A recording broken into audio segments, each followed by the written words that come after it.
In the recent dev blog posted by War Thunder, they are following the roadmap by foldering a great number of vehicles in every tech tree.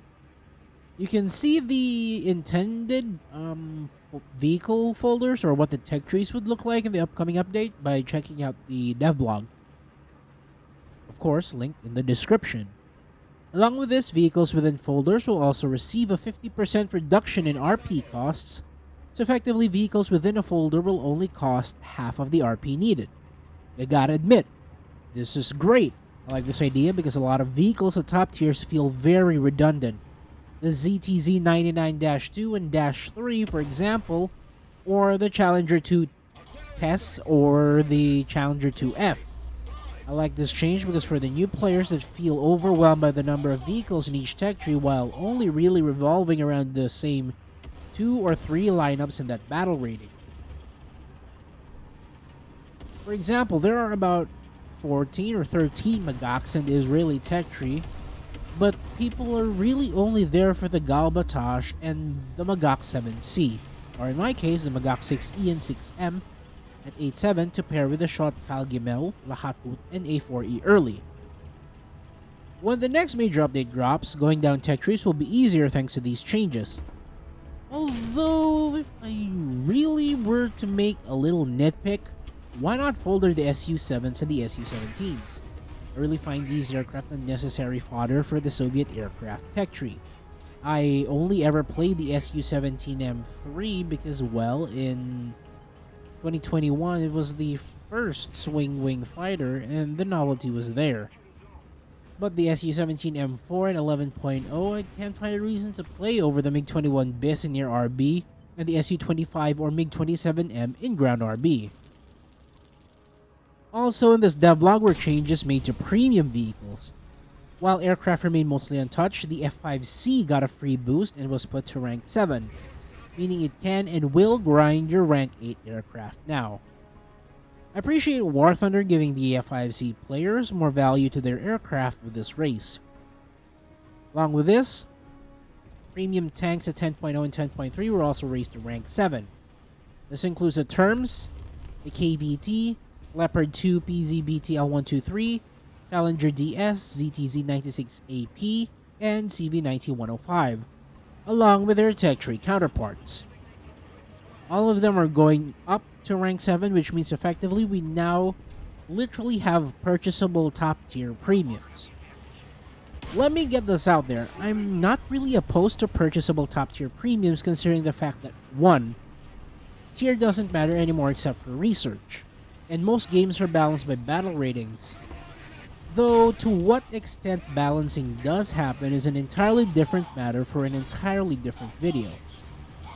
Aside from that, one death levers happen with tech tree vehicles anyway, so that's not the premium's fault, nor are bad teams or even a top tier not being USSR. Top of that, the devs did say that they do not plan to add top battle rating premiums. So it's just more of the same really, they just get to research more efficiently. I know what you're saying, okay? Doc, what we just really don't want to see is someone getting something like a premium F-16 or a premium MiG-29. Our response is why not? What's wrong with essentially the same tech tree vehicle just with twice the RP gain and twice the SL? If they're at an appropriate battle rating, who cares, right? I mean, look at event vehicles. The Su-25BM is sort of worse because players still have to grind the thing for it to become any better than a 10.0 Su-25. The upside to having top tier premiums is that we can actually pressure Gaijin to stop handing out event vehicles without premium bonuses. Think about it. I want you to think about it.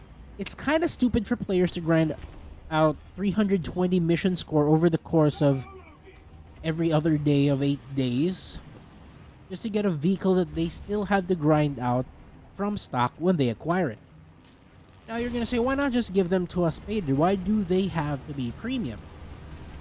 Because a lot of players rely on these free event vehicles to grind out some other trees. Yeah, we can already sell them in the market for Gaijin coin to buy new content, but you really shouldn't have to do that. You really should just be able to keep the vehicle and use it to grind as is. Oh, and let me segue to another thing that grinds my gears. Could we please stop having Strike Fighter event vehicles?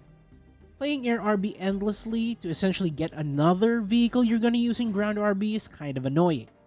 I understand compromises have to be made with 5 events every year demanding new vehicles every time, but 40,000 mission score every other day for something that's instantly outclassed in Air RB is just ridiculous. I just feel 2 R73s isn't justification enough for the SU-25BM to be an event vehicle. Sure, it can be at 11.3, but for the effort you put in, players should get something usable like the F4D Phantom, which is the F4C but with provisions for flares and a better radar. The CTC V105 and the Renown are actually alright because the former is really just an analog of the CV90-105 and the latter is essentially the HMS Hood with less guns. What Gaijin doesn't realize is that the SU-25 excels at 10.0 because there are aircraft that it can reasonably fight. Aircraft like the Harrier, the F4C, the A-10, F-105. But at 11.3, the SU-25BM only has the R-73 against an up-tier to 12.0. And yes, 11.3 does get up-tiered to 12.0 most of the time. 99% of the time, actually. Yes, they're good missiles, but when you're facing something that knows how to avoid being in your range, the SU-25BM is horribly outclassed. What can the R-73 do when the F-16 is like what?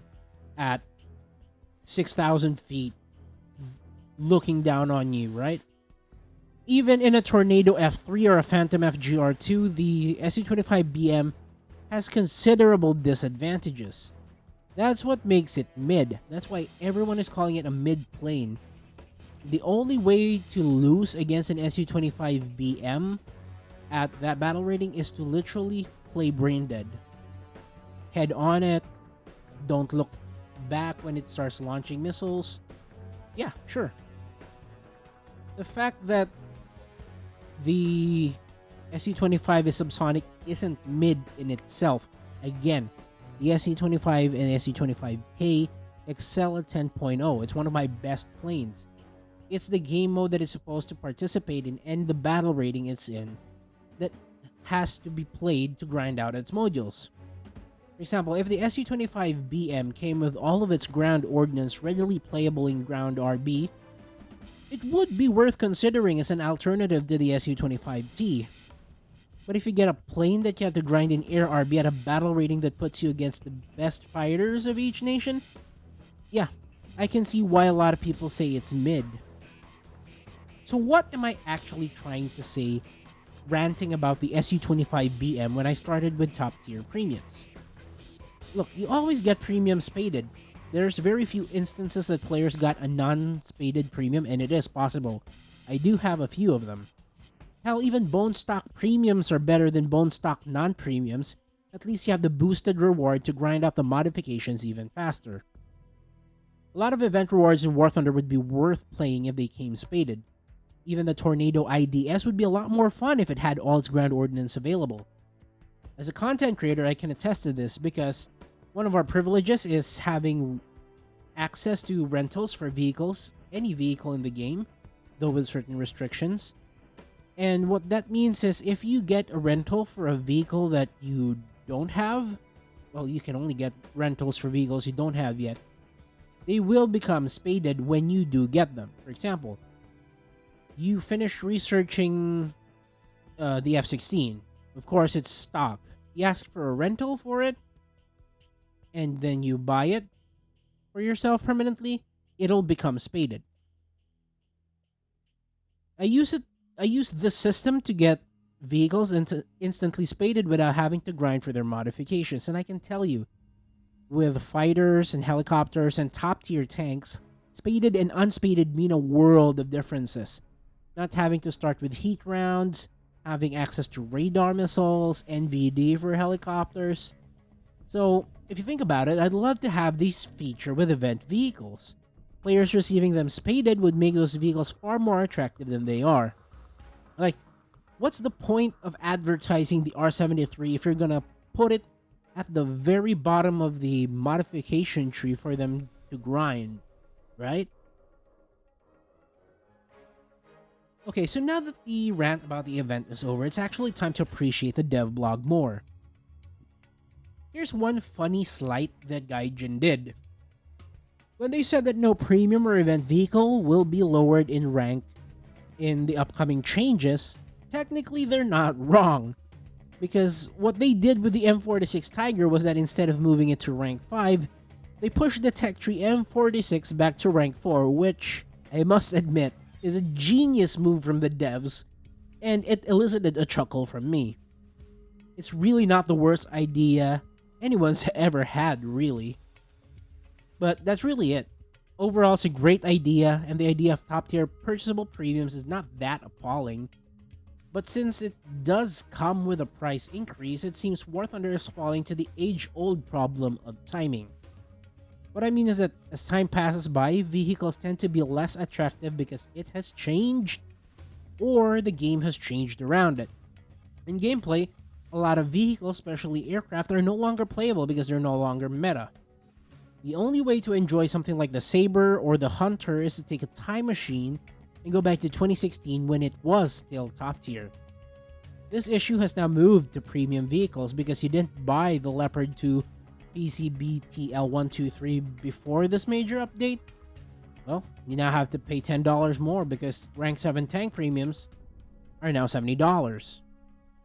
I guess Gaijin giveth and Gaijin taketh away.